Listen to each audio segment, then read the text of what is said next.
பிலிப்பியர் எழுதின நிருபம் 3வது அதிகாரம், பிலிப்பியர் 3வது அதிகாரத்தின் 12, 13, 14 வசனங்களை வாசிக்க கேட்கலாம்.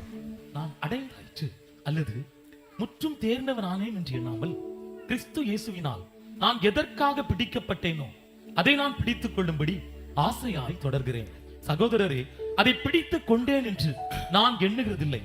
ஒன்று செய்கிறேன், பின்னானவைகளை மறந்து முன்னானவைகளை நாடி கிறிஸ்து இயேசுவுக்குள் தேவன் அழைத்த பரம அழைப்பின் பந்தய பொருளுக்காக லக்கை நோக்கி தொடருகிறேன். ஒரு விசை கூட கரங்களை உயர்த்தி சத்தமா ஹல்லேலூயா. கர்த்தருடைய பரிசுத்த நாமம் மகிமைப்படுவதாக. இந்த நாள் பரிசுத்த ஆராதனையிலே பேசும்படி பரிசுத்த ஆவியானவர் சிந்தையிலே வைத்த வார்த்தை இது. நான் கிறிஸ்து இயேசுவினால் எதற்காக பிடிக்கப்பட்டேனோ, கிறிஸ்துவின் உடையவர்கள் என்று சொல்லப்படுகிற ஒவ்வொருவருமே நாம் எப்படி அவருடையவர்களாய் மாறினோம் என்றால் வேதம் அதை தெளிவாய் காண்பிக்கிறது. நாமும் அதற்கு சாட்சிகள். என்ன?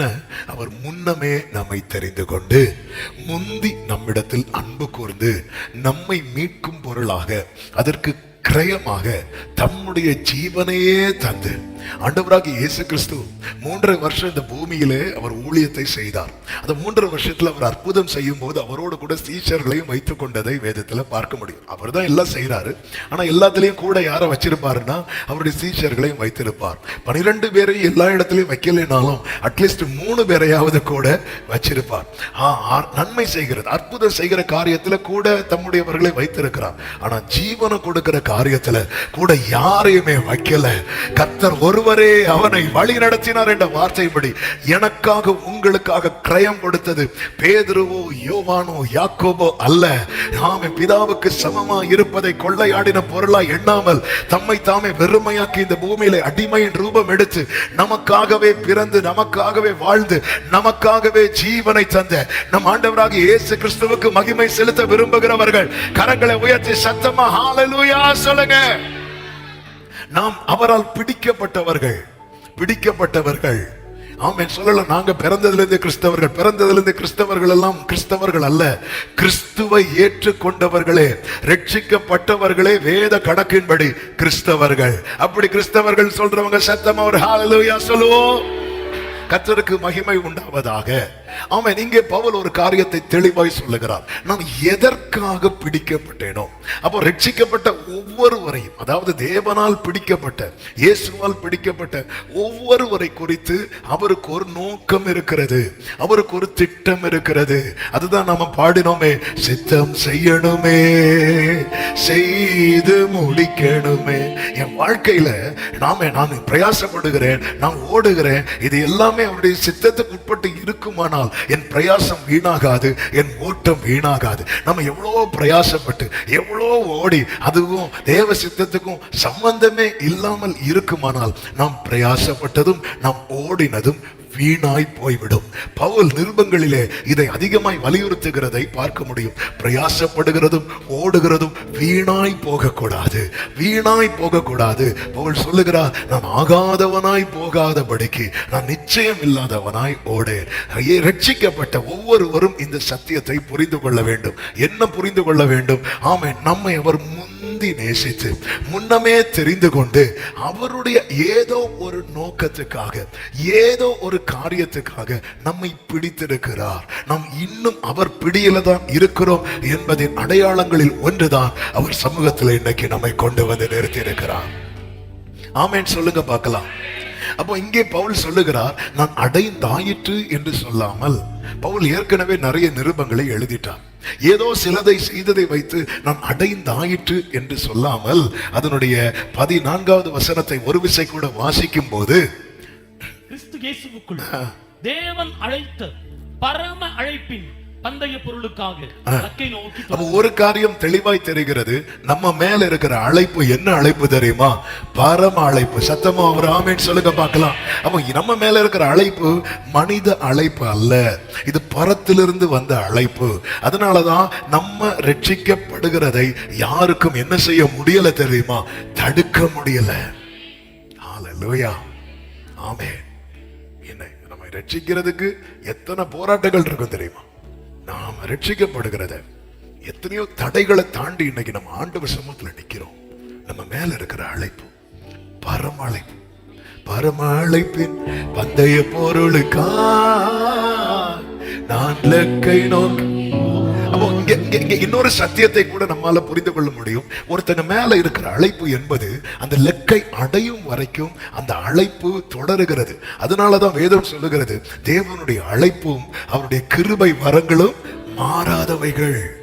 மாறாதவைகள். அந்த அழைப்பு ஏதோ ஒரு கட்டத்துக்கு அல்ல, ஆமென், ஏதோ ஏதோ ஏதோ ஒன்றை செய்வதற்கல்ல, அந்த லக்கை அடையும் வரைக்கும். இன்னும் சொல்ல வேண்டுமானால் நம்முடைய ஓட்டம் முடிகிறது வரை இந்த அழைப்பு தொடர்ந்து கொண்டே இருக்கிறது.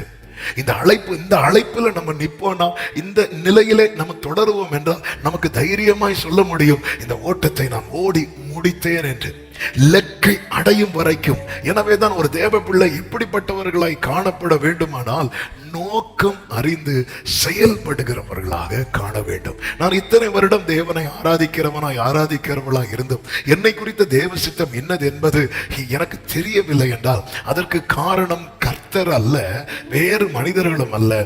அதற்கு காரணம் நம்ம தான். நம்முடைய வாழ்க்கையில ரெண்டு காரியத்தை குறித்த அறிவு நமக்கு தேவை. அது பவுல் இயேசுவை சந்தித்த முதல் சந்திப்பிலே கேட்பார். முதலாவது அவர் கேட்கிற காரியம், ஆண்டவரே உம்முடைய நாமம் என்ன என்று கேட்பார். தேவனை அறிகிற அறிவு. இதுல வளரணும். இன்னைக்கு என்னெல்லாமோ இன்னைக்கு வந்து ஹாட் நியூஸ் அப்படின்னு கேட்டா என்ன, யுத்தம் இருக்கிறது. இன்னொரு ஹாட் நியூஸ் என்னன்னு கேட்டா அரசியல் களம் இருக்கிறது. ஏன்னா இன்னும் 1 monthல நமக்கு என்ன வரப்போகுது, எலெக்ஷன் வரப்போகுது. யாரோட கூட்டணி, ஒவ்வொரு நாள் ஒவ்வொரு கூட்டணி நியூஸ் வந்துட்டே இருக்கும். இதெல்லாம் அறிந்து கொள்வதில் காண்பிக்கிற ஆர்வம். இன்னைக்கு சபைக்கு ஒரு கேள்வி வைக்கிற, தேவன் யார் என்கிற அறிவு, அந்த வெளிச்சம், அதிலே வளர்வதிலே நாம் காண்பிக்கிறோமா? வேதம் அழகாய் நமக்கு சொல்லுகிறது. ஆண்டவராக இயேசு கிறிஸ்து தம்முடைய திருவாய் மொழிந்து சொன்ன வார்த்தை, ஒன்றான மெய் தேவனாம் உம்மையும் நீர் அனுப்பின உம்முடைய குமாரனையும் அறிகிற அறிவே நித்திய ஜீவன். அப்போ அரசியல் குறித்த மற்ற காரியத்தை அறிகிறதுனால நமக்கு இன்ஃபர்மேஷன் மட்டும் கிடைக்கும். அந்த இன்ஃபர்மேஷனை வச்சு என்ன பண்ணலாம், 4 பேர்ட்ட சொல்ல முடியும். வேற எந்த பிரயோஜனமும் கிடையாது. ஆனால் கர்த்தரை அறிகிற அறிவு நமக்கு நித்திய ஜீவனை கொடுக்கும். கரங்களை உயர்த்தி ஆமென் சொல்லுங்க பார்க்கலாம். இரண்டாவது பவுல் ஒரு கேள்வி கேட்பார். அதுதான், நான் என்ன செய்ய சித்தமாயிருக்கிறேன்? நான் என்னப்பா செய்யணும்? நான் என்ன செய்யணும் ஆண்டவரே? பவுல் இப்படி கேட்கும் போது, பவுல் ஏதோ வேலை வெட்டி இல்லாத ஆளு கிடையாது. சனகரிப் சங்கத்துல ஒரு முக்கியமான பர்சன் சொல்லணும்னா ரொம்ப முக்கியமான பர்சன். ஸ்தேவானை கொலை செய்வதற்கு பவுலுடைய ஒரு சிக்னேச்சர் போதுமா இருந்துச்சு. பவுலுடைய ஒரு கையெழுத்துக்கு அவ்வளவு பவர்ஃபுல் இருந்துச்சு. அப்படிப்பட்ட ஒரு வேல்யூபிள் பர்சன் பவுல்.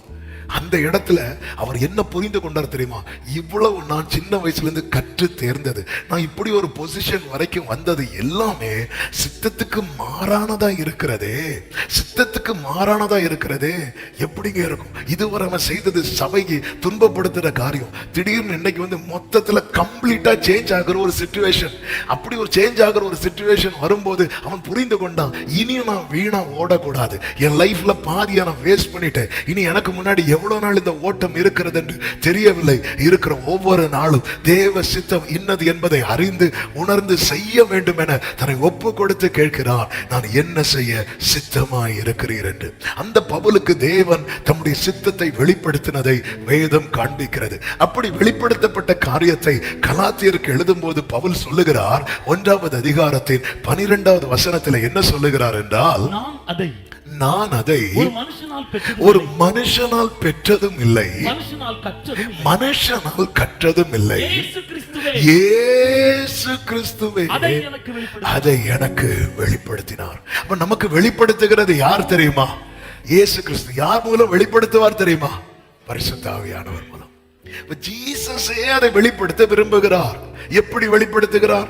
பவுலே, எங்களுக்கும் வெளிப்படுத்தணும்னு ஆசை, ஆனா எங்களுக்கு சரியா வெளிப்படுத்த மாட்டேங்கிறாரே, உங்களுக்கு எப்படி வெளிப்படுத்தினார்? அப்படி சொல்லும் போது பவுல் தன்னுடைய பிளாஷ்பேக்ல இருந்து ஆரம்பிக்கிறார். அடுத்த 13-14 வாசிக்க வேண்டாம், 13-14 வசனத்துல தான் எப்படிப்பட்டவனா இருந்தான் என்பதை அவனே சொல்றான். நான் எப்படி இருந்தேன் தெரியுமா?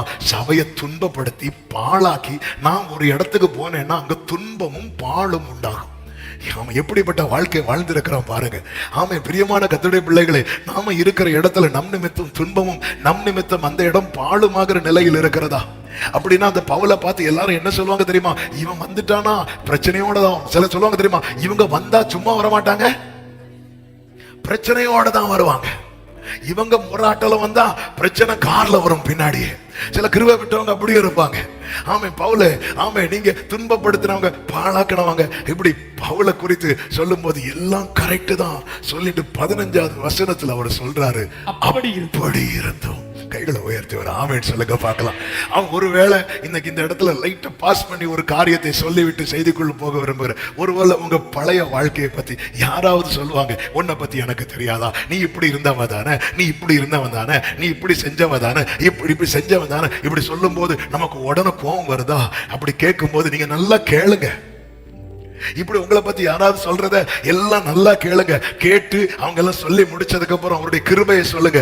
என்ன சொல்லணும் தெரியுமா? நீங்க சொன்னது மாதிரிதான், அப்படி இருந்தோம். நான் என் தாயின் வயிற்றில் இருந்தது முதல் என்னை பிரித்தெடுத்து தம்முடைய கிருபையினால் அழைத்த தேவன். கரங்களை உயர்த்தி ஆமென் சொல்லுங்க பார்க்கலாம். உங்க லைஃப், உங்க பாஸ்ட் லைஃப் குறித்து இன்னைக்கு யாராவது நீ உன்னை பத்தி எனக்கு தெரியாதா, எல்லாம் பண்ணிட்டு பைபிளை தூக்கிட்டு போறத பாரு அப்படி சொல்லும் போது, அப்படி கிருபையே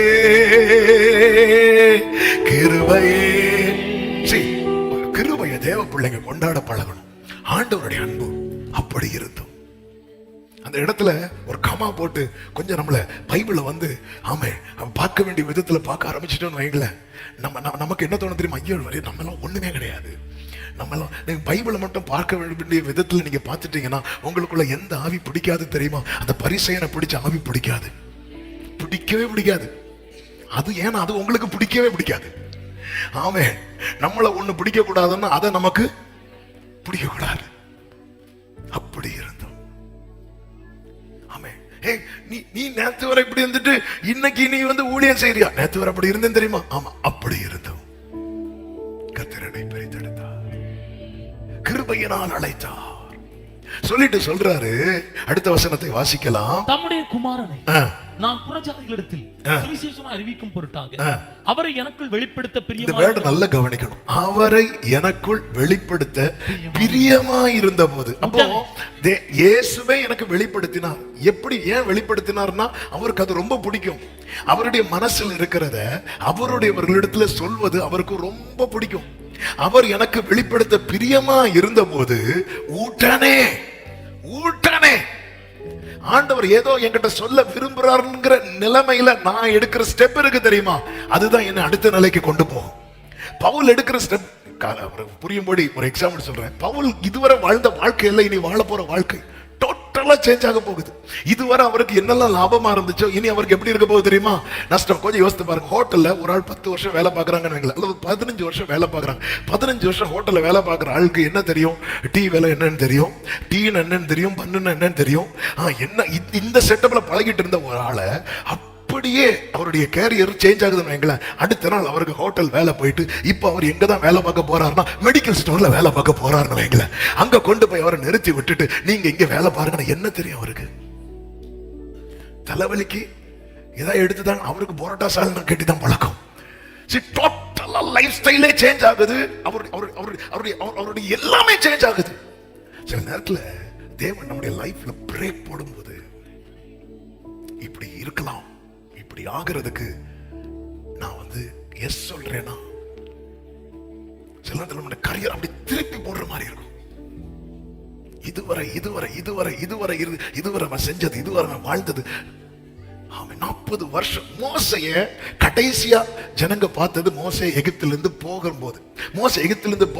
மோசையை குறித்த இவருடைய பார்வை என்ன தெரியுமா? இவனுக்கு என்ன, இவன் எகிப்தின் அரண்மனையில் வாழ்ந்தவன், வளர்ந்தவன், எகிப்தின் பொக்கிஷத்துக்கு அதிகாரியா இருக்க வேண்டியவன். இவனுக்கு என்ன, இவனுக்கு ஒரு குறைவும் கிடையாது. ஆனா அடுத்த 40 இயர்ஸ் கழிச்சு மோசே உள்ள என்டர் ஆகும் போது இவங்க பாக்குறாங்க மோசையோட லைஃப் ஸ்டைல் கம்ப்ளீட்டா சேஞ்ச் ஆயிருக்கு.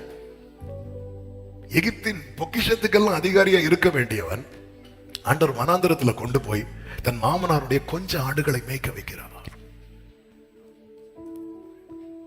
அதாவது நான் வந்து ஒரு மைண்ட் செட்ல டிராவல் பண்ணிட்டு இருக்கிறேன் தெரியுமா?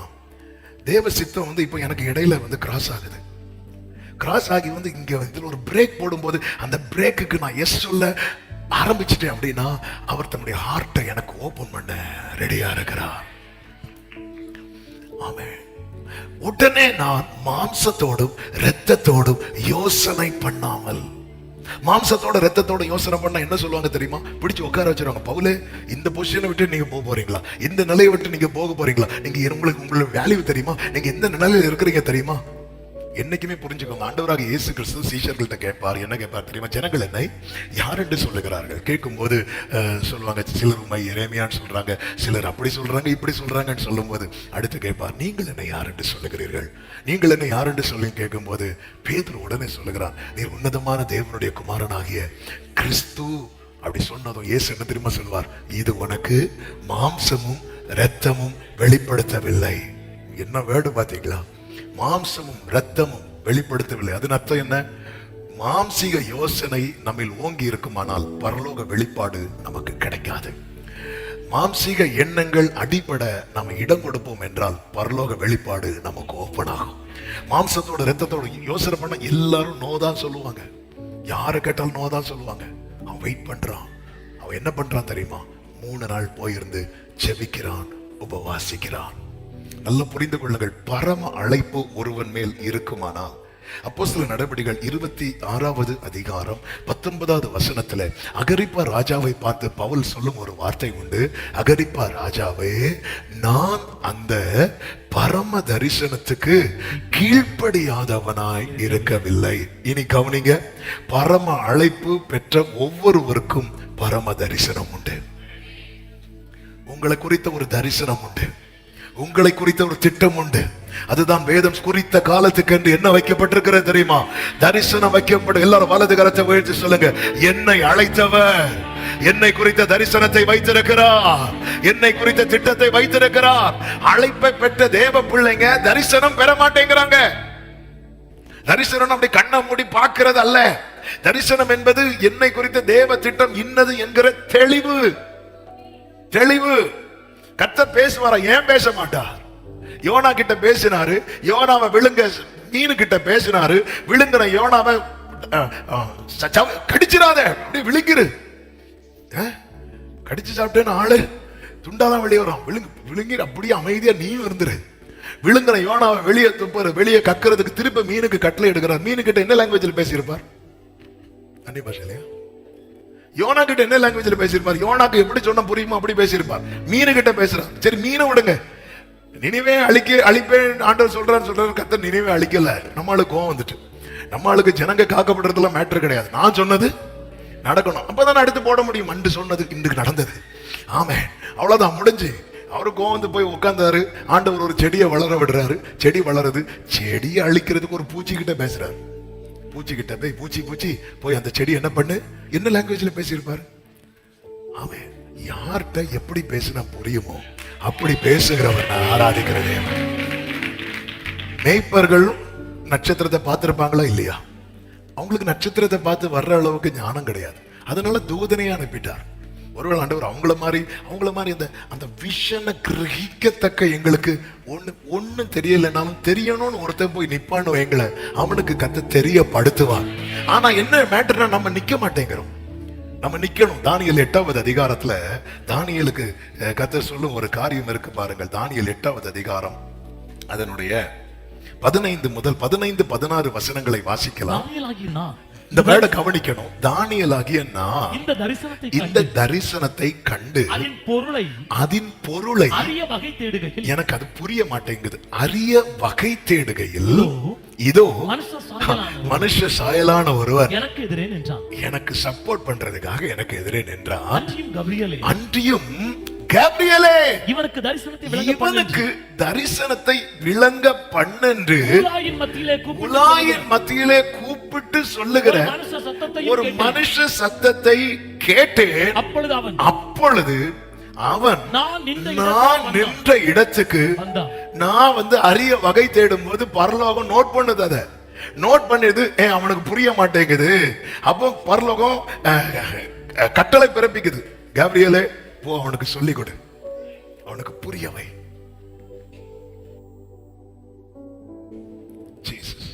அவனுக்கு புரியவை. இன்னைக்கு ஏன் நமக்கு தெரியும்? இப்போ இன்னைக்கு செய்தி கேட்டாச்சுல, இன்னைக்கு ஜெபம் ஓடும். ஆண்டவரே, நான் என்ன செய்ய சித்தமா? அதோட முடிஞ்சு இல்ல. அரிய வகை தேடும். அவர் பவுல் என்ன சென்ஸ் பண்றாரு அப்படின்னா, அவர் ஏதோ என்கிட்ட சொல்ல விரும்புறாரு. சில சொல்லுவாங்க, ஆண்டவர் என்னெல்லாமோ ஏதோ பேச விரும்புறாருன்னு நினைக்கிறேன், ஏதோ என்னெல்லாமோ காட்டி தாரார், ஏதோ ஒண்ணு நம்ம கிட்ட சொல்ல விரும்புறாரு. சாமுவேலேன்னு கூப்பிடுறாரு. ஏன்? அவர் ஏதோ சொல்ல விரும்புறாரு. தேவ சித்தத்தை அறிந்து நான் என்ன செய்யணும்பா, நான் என்ன செய்யணும், நான் ஓடுகிறது, நான் பிரயாசப்பட்டது வீணாய் போயிடக்கூடாது, வீணாய் போயிடக்கூடாது. நான் என்ன செய்ய நீர் சித்தமாய் இருக்கிறேன் அறிந்து கொள்ளணும். பவுல் காத்திருக்கிற, அவன் சொல்றான், நான் பரம தரிசனத்துக்கு கீழ்ப்படியாதவனா இருக்கவில்லை. அது அர்த்தம், இவன்கிட்ட சொன்னா இவன் கேட்பாங்கிற நம்பிக்கை எப்பொழுது கர்த்தருக்கு உண்டாகிறதோ அப்பொழுது தம்முடைய காரியத்தை கர்த்தர் என்ன செய்கிறார் என்றால் அவனுக்கு வெளிப்படுத்துகிறார். அந்த நம்பிக்கையை கொடுக்கதான் பவுல் என்ன பண்றார்? வெயிட் பண்றார். தேவ சமூகத்துல 3 நாள் ஜெபிக்கிறார். அப்ப ஆண்டவர் 3 நாள் ஜெபிக்கணுமா? 3 நாள்ல நீங்க ஒரே நாள்ல நம்பிக்கையை கொடுப்பீங்கன்னா அன்னைக்கே கர்த்தர் அதை உங்களுக்கு வெளிப்படுத்துவார். என கேட்கிற அன்பு சகோதரா சகோதரி, காலம் எவ்வளவு வேகமாய் போகிறது பாத்தீங்களா? ஒரு குண்டு தான், ஒரே ஒரு குண்டு போட்டாங்க. ஆமென். அந்த பகுதியில் இருக்கிறவங்க இல்ல. ஆமென். மனுஷனுடைய வாழ்க்கை என்பது காலையிலே போத்து மாலையிலே மறைகிற இந்த காய்ந்து போகிற புல்லுக்கு ஒப்பா இருக்கிறது. இவ்வளவுதான் லைஃப். பவுல் சொல்றாரு, நான் இவ்வளவு நிருபம் எழுதுனதுனால நான் எப்படியும் பரலோகத்துக்கு போயிடுவேன் அப்படியும் இல்லை. நான் எப்படியாவது போகணும், எப்படியும் போயிருவேங்கிறது இல்லை, நான் எப்படியாவது போகணும்.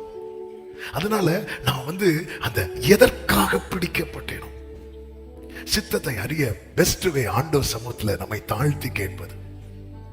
இயேசு கிறிஸ்து ஜெபிக்க சொல்லிக் கொடுக்கும் போது அது ஒரு டெய்லி பிரேயராகவே சொல்லிக் கொடுக்கிறார். அதுல பிரதானமான காரியம் என்ன தெரியுமா? உம்முடைய சித்தம் பரலோகத்தில் செய்யப்படுவது போல இந்த பூமியிலையும். எல்லாவற்றிலும் தேவ சித்தத்தை அறிந்து தேவ சித்தத்துக்கு ஒப்பு கொடுத்து ஜெபிக்கணும். இப்ப 12th எக்ஸாம் நடக்குது பாருங்க. பிள்ளைங்களுக்கு கர்த்தர் நல்ல மதிப்பெண்கள் தருவாராக. ஆமென். அப்ப அடுத்த ஸ்டெப் நீ எடுத்து வைக்கக்கூடிய ஒரு முக்கியமான டெசிஷன் எடுக்கிற தருணம் இது.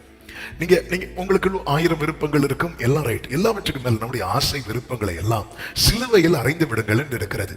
சிலுவையில் எப்படி? எந்த சிலுவையில போய் அறையணும்? தேவ சமூகத்துல கொண்டு வச்சிருங்க. ஆண்டவர் சமூகத்தில், ஆண்டவரே உங்க சித்தம் என்ன? ஆண்டவரே என் வாழ்க்கை குறித்து ஏற்கனவே நீங்க டிசைன் பண்ணிட்டீங்க, பிளான் பண்ணிட்டீங்க. அதற்கு எந்த படிப்பு எனக்கு தேவையோ அதற்கான டோரை ஓபன் பண்ணுங்கப்பா. ஆமா, எப்பொழுதுமே ஆண்டவர்கிட்ட கேட்கிற ஜெபத்துல ஒரு ஜெபம் எப்படின்னா, ஆண்டவர் 2 வே இருக்குன்னு பைபிள்ல இருக்கு, எனக்கு முன்னாடி 2 பேர் இருந்தா நான் இடறிடுவேன். எது நீங்க காண்பிக்கிற வேயோ அது மட்டும் எனக்கு முன்னாடி ஓப்பனா இருக்கணும். மீதி எல்லா வேயும் நீங்க என்ன பண்ணிருக்கணும்னா அடைச்சிருக்கணும். ஏன்னா இந்த வேலை நான் விரும்பினாலும் சரி, வேற வழி இல்லாமலும் சரி, எனக்கு பயணிக்கிறதுக்கு வேற வே இருக்கக்கூடாது.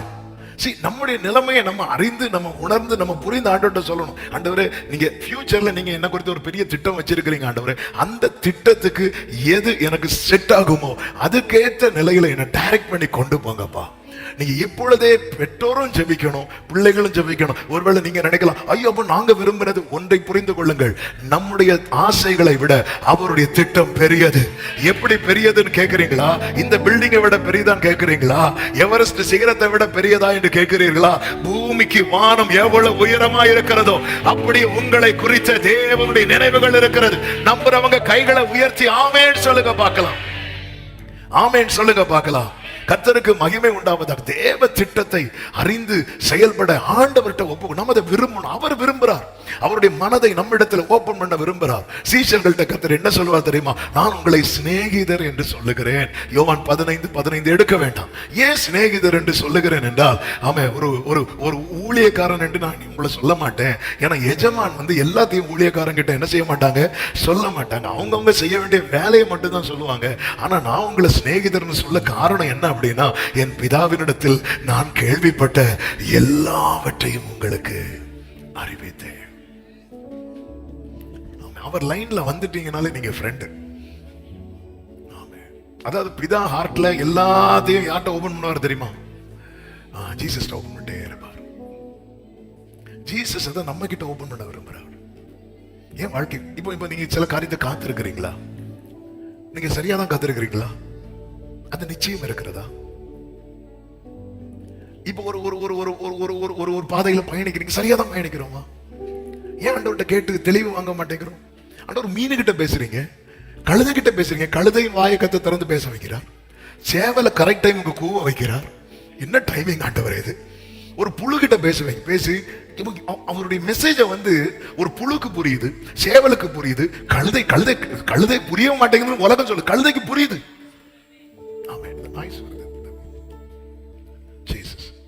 எல்லாத்துக்கும் புரியுது, மீனுக்கு புரியுது. ஆனா அவர் சாயல்ல படைக்கப்பட்ட அவரை அப்பா பிதாவை என்று கூப்பிடுற பிள்ளைக்கு புரிய மாட்டேங்குதுன்னா இது பிரச்சனை அங்க இல்ல, பிரச்சனை நம்ம கிட்ட இருக்கு. ஆமென், ஹல்லேலூயா. இப்ப பாருங்க, ஒரு நாய்ஸ் இங்க கேட்டுட்டு இருந்து. நான் நாய்ஸ் வருது தம்பி, நான் தம்பிட்ட சொன்னேன். அவன் அங்க ட்ரை பண்றான், ஆனா முடியல. ஆனா நான் இங்க அந்த லைனை லைட்டா டச் பண்ணதும் நாய்ஸ் கிளியர் ஆயிட்டு. அவன் பிரச்சனை அங்கே இல்ல, அவன் இன்னும் எழும்பி நின்று பார்த்துட்டு இருக்கிறான் என்ன பண்ணலாம். பிரச்சனை இங்க. இதே மாதிரிதான் நம்ம ஆண்டவரை குழப்பிட்டே இருக்கிறோம். பிரச்சனை ஃபுல்லா நம்ம கிட்ட வச்சுட்டு இப்ப நாய்ஸ் வரல பாருங்க. இதை சொல்றதுக்காகவே வந்திருக்கிறோம் என்ன தெரியல. ஃபுல்லா நம்ம கிட்ட ஒரு இதுதான் என்னுடைய ஒரு மீன் அவரை அப்பான்னு கூப்பிடாது, புழு கூப்பிடாது. நான் அவரை அப்பான்னு கூப்பிடுறேன். அவர் பிள்ளைக்கு அப்பாவுடைய மெசேஜ், அப்பாவுடைய லாங்குவேஜ் புரியலன்னா ஆண்டவர் சமூகத்துல விரும்பணும். ஆண்டவரே, அதை நம்ம மாம்சத்தோட ரத்தத்தோட யோசனை பண்ணோம். நிறைய கட்டி வச்சிருக்கிறேன், அதெல்லாம் இடிச்சிருங்க ஆண்டவரே. பரம அழைப்பை பெற்ற ஒவ்வொருவருக்கும் சொல்லுகிற வார்த்தை, ஒரு பரம தரிசனம் இருக்கிறது. சத்தமா ஒரு ஆமேன்னு சொல்லுங்க பார்க்கலாம். தேவ சித்தம் என்னைக்குமே புரிஞ்சுக்கோங்க. அதனாலதான் எனக்கு காலைல ஃபர்ஸ்ட் சர்வீஸ்ல ஆண்டவர் சொல்ல வைத்த ஒரு வார்த்தை, தேவன் உங்களை எந்த சூழ்நிலையில பிறக்க வைத்து வளர்க்க வைக்கிறாரோ அதுக்காக ஸ்தோத்திரம் பண்ணுங்க. தாவீது மேல இருந்த தேவ சித்தம் நிறைவேறணும் என்கிற காரியத்துக்காக ஒரு யுத்தத்தை கர்த்தர் நீள விட்டார். பாத்தீங்களா, யுத்தம் நீண்டதுனாலதான் தாவீதுக்கு எங்க வர முடிந்தது தெரியுமா? யுத்த களத்துக்கு வர முடிந்தது. தாவீதுக்கு யுத்த களத்துக்கு வர முடிந்ததுனாலதான் யுத்தம் செய்ய முடிந்தது. யுத்தம் செய்ய முடிந்ததுனாலதான் கோலியாத்தை வீழ்த்த முடிந்தது. கோலியாத்தை வீழ்த்த முடிந்ததுனாலதான் எருசலேமுக்குள்ள திரும்பி வர முடிந்தது. எருசலேமுக்குள்ள வர முடிந்ததுனாலதான் ஜனங்கள் எல்லாம் அவன் மேல இருக்கிற கிருபைகளை அறிந்து கொள்ள முடிந்தது. முதல் நாளிலேயே சவுல் அந்த கோலியாத்து கதையை இஸ்ரவேலர் முடிச்சிட்டாங்கன்னு வைங்கள. கர்த்தருக்கு மகிமை உண்டாவதாக. இந்த தாவீது யுத்த களத்துக்கு வந்திருக்கவே மாட்டான். ஆமென். எனக்கு கேட்கிற ஒவ்வொருவருக்கும் சொல்லுகிற செய்தி, சில யுத்தங்கள் உங்க குடும்பத்துல நீள விடுறதுக்கு காரணம் என்ன தெரியுமா? நாம் வந்ததற்கு ஒரு முகாந்திரம். உங்களை குறித்த தேவ சித்தத்தை நம்புறவங்க மட்டும் நல்ல கரங்களை தட்டி ஆமென் சொல்லுங்க பார்க்கலாம். அது போலதான் யோசேப்பின் சகோதரர்கள் மேய்ச்சலுக்காக ஒரு இடத்துக்கு போறாங்க. அந்த இடத்துல அந்த ஆடுகளுக்கு சரியான மேய்ச்சல் கிடைச்சிருந்திருக்கோம்னா அவங்க வீடு திரும்பி இருப்பாங்க. அவங்க வீடு திரும்பல. அங்கிருந்து சரியான மேய்ச்சல் கிடைக்காததுனால அங்கிருந்து தோத்தான் என்கிற பட்டணத்துக்கு திரும்பி கால்நடையா போறாங்க. சில நன்மைகள் தாமதிக்கிறதும் எதற்கு தெரியுமா? யோசேப்பே, உன்னை குறித்த தேவ சித்தம் நிறைவேறுவதற்காக. தேவன் எதை செய்தாலும் எனக்கு நன்மையாக தான் செய்கிறார். நிச்சயம் உள்ளவர்கள் கைகளை உயர்த்தி சத்தமாமேன்னு சொல்லுங்க. தேவ சித்தத்தை அறிந்து கொள்ளுங்கள். ஆண்டவர் சித்தத்தை தேவ சமூகத்தில் இருந்து நான் என்ன செய்ய நமக்கு என்ன சொன்னா புரியுமோ, எப்படி சொன்னா புரியுமோ அப்படி தேவன் தம்மை வெளிப்படுத்த சித்தமா இருக்கிறார். அதே நேரத்தில் இன்னொரு காரியத்தை இதுல சொல்ல விரும்புகிறேன். எல்லாத்தையும் ஃபர்ஸ்டே சொல்ல மாட்டார். ஏன்னா நம்ம தாங்க மாட்டோம்னு கர்த்தருக்கு தெரியும். யோவான் 16:13 தெளிவா இருக்கும். அந்த வசனத்தை ஒன்று வாசிக்கலாம். யோவான் 12 16-12.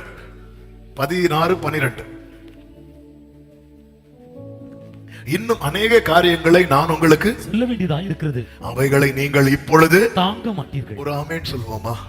அப்போ நான் எந்த நிலைக்கு வரணும் தெரியுமா? ஒவ்வொன்றும் அவர் சொல்லும் போது அதை கேட்கிற நிலைமைக்கு வரணும். ரெண்டாவது தாங்குற நிலைமைக்கு வரணும். ஓகே.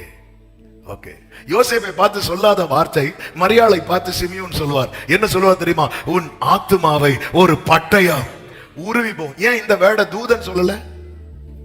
ஃபர்ஸ்ட் தூதன் என்ன சொல்லுவார்? கிருபை பெற்றவளே நீ வாழ்க, ஸ்திரீகளுக்குள் ஆசீர்வதிக்கப்பட்டவள். இப்படிதானே தூதன் சொல்லுவார். ஆமென். எலிசபெத் என்ன சொல்லுவாங்க? ஸ்திரீகள் எல்லாம் உன்னை எப்படி சொல்லுவாங்க தெரியுமா? பாக்கியவதி. இப்படி சொன்ன இடத்துல இப்படி அந்த ஜர்னி போயிட்டே இருக்கும் போது இப்ப சிமியோன் சொல்ல, உன் ஆத்துமாவை ஒரு பட்டயம் வரும். அன்னைக்கு ஏன் சொல்லல? அன்னைக்கு தாங்குற நிலைமை இல்ல. இன்னைக்கு சொல்லும் போது தாங்குற நிலைமை இருக்கு. கொஞ்சம் இமேஜின் பண்ணி பாருங்க. சிலுவையில இயேசு, மரியாளுக்கு ரட்சகர் யாருதான்?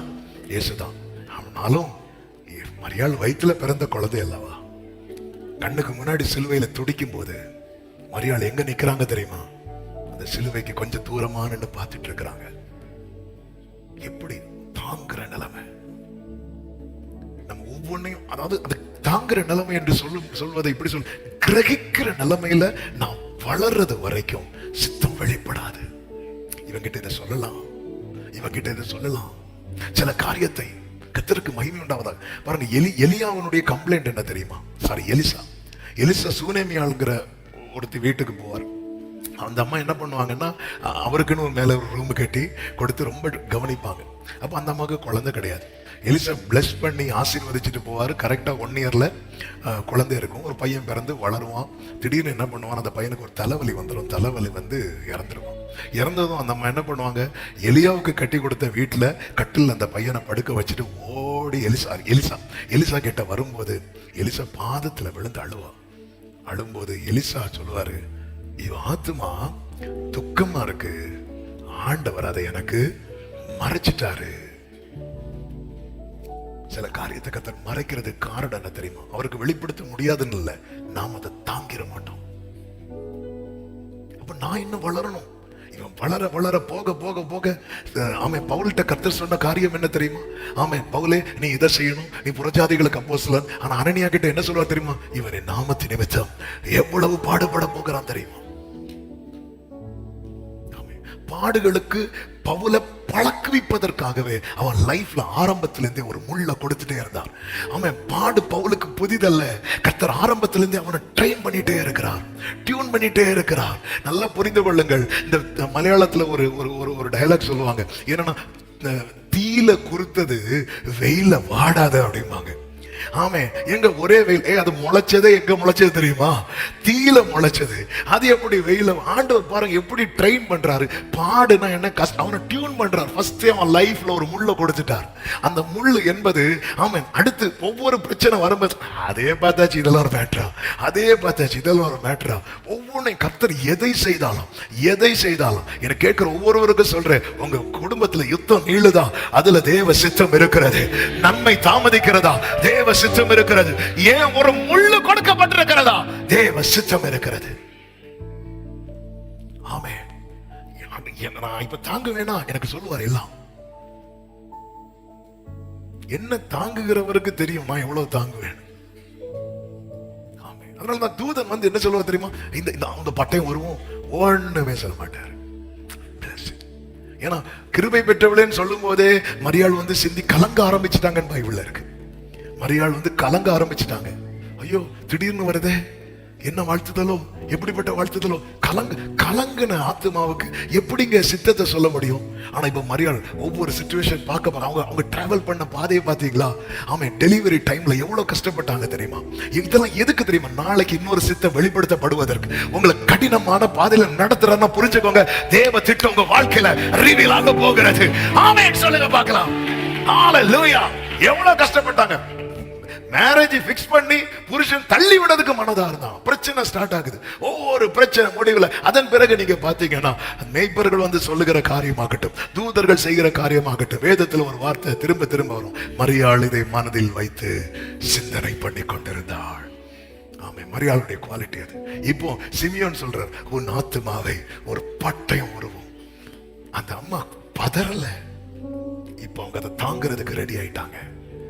ஆண்டவர் தம்முடைய காரியத்தை, அதனால மாம்சத்தோட ரத்தத்தோட யோசனை பண்ண ஆரம்பிச்சுட்டேன்னா, ஆண்டவர் இப்படி இருந்தா எப்படி ஆயிரும் ஆண்டவரே, இப்பவே வயசு 40 ஆகுது, இப்பவே வயசு 50 ஆகுது, அடுத்து இப்போ இது நடந்தா அடுத்து நம்ம இப்படித்தானே சொல்றோம். ஆபிரகாம போல ஆண்டவரே 99 வயசானவனுக்கு என் நினைவுகள் அல்ல உங்கள் நினைவுகள். நம்ம மாம்சீகமா யோசிக்க ஆரம்பிக்கிறோம். ஆண்டவராக இயேசு கிறிஸ்து கடல் மேல நடந்து வரும்போது படகுல சீஷர்கள் இருந்து கத்துறாங்க, ஐயோ ஆவேசம் கத்தும் போது இயேசு நான் தான் அப்படிங்கிறான். உடனே பேதுரு கேட்கிறான், நீரே ஆனால் நானும் கடல் மேல நடந்து வர எனக்கு உத்தரவு கொடுங்கன்னு சொல்லுவோம். வா அப்படிங்கிறார். வான்னு சொல்லும் போது அந்த போட்ல பேதுருவனுடைய பிரதர் உண்டு, அந்திரையா, பேதுருவனுடைய ஃப்ரெண்ட்ஸ் உண்டு. யாருக்கிட்ட அவன் கேட்கல. யாருக்கிட்ட கேட்டாலும் யாருமே அவனை போக விட மாட்டாங்க. கொஞ்சம் டிலே பண்ணா கூட பேதுருவுக்குள்ள என்ன வந்திருக்கும் தெரியுமா? சந்தேகம். ஏன்னா ஆல்ரெடி என்ன வருது? ஆனா சந்தேகம் வர்றது தப்பு கிடையாதுங்க. ஆனா சந்தேகம் வர்றதுக்கு முன்னாடி நான் ட்ராக்ல இறங்கிடணும். ஹalleluya. போட்ல வச்சு மட்டும் இன்னும் காத்து அமரலையேன்னு பார்த்திருப்பானா? இறங்கியிருப்பாரு? இறங்கிருக்கவே மாட்டான். இன்னைக்கு நம்ம மாம்சீகமா நிறைய யோசனை பண்ணி அடுத்த ஸ்டெப் எடுத்து வைக்காம பின்னாடியே நின்றுட்டு இருக்கிறோம் தெரியுமா? ஆமே, கர்த்தரும் கைப்பிடிச்சு தூக்க மாட்டார். ஆனா இவன் இறங்கிட்டான். அவர் சொல்லிட்டார்ல வான்னு. அவன் இறங்குனதுக்கு அப்புறம் அவனுக்கு, ஏன்னா அவன் இன்னும் ஸ்ட்ராங் ஆகல, ஃபெய்த்ல இன்னும் அவன் சரியா கட்டப்படல, அவனுக்கு பயம் வர ஆரம்பிச்சுட்டு, ஏன்னா காற்று இன்னும் அடித்து கொண்டே இருக்கிறது. அவன் உள்ள போனான். ஆனாலும் அவன் அவிசுவாசத்தின் நிமித்தம் உள்ள போனாலும் கர்த்தரை நம்பி இறங்குறதுனால கர்த்தர் அவனை கைவிடல, அவனை கையை பிடிச்சி தூக்கி விட்டான். ஆண்டவர் என்னை குறித்த தேவ சித்தம் என்ன? ஆமே, இன்னைக்கு ஃபர்ஸ்ட் சர்வீஸ்ல கூட இந்த அழுத்தம் வந்துச்சான்னு எனக்கு தெரியல. ஆனா அங்க பாருங்க, ஆண்டவர் நீங்க பேசுனா மீனுக்கு புரியுதுப்பா, புழுக்கு புரியுதுப்பா, நான் பிள்ளை இல்லப்பா, எனக்கு புரிய வைங்கப்பா. ஆமே, ஒரு தகப்பன் பேசுறது பிள்ளைக்கு புரியாதா? ஆமே. இரண்டாவதாக, தேவன் நியமித்ததை நிறைவேற்றுவதில் கவனமாயிருங்கள். லூக்கா 12:47 சொல்லப்பட்டிருக்கிறது. வாசிக்கலாம். 12:47.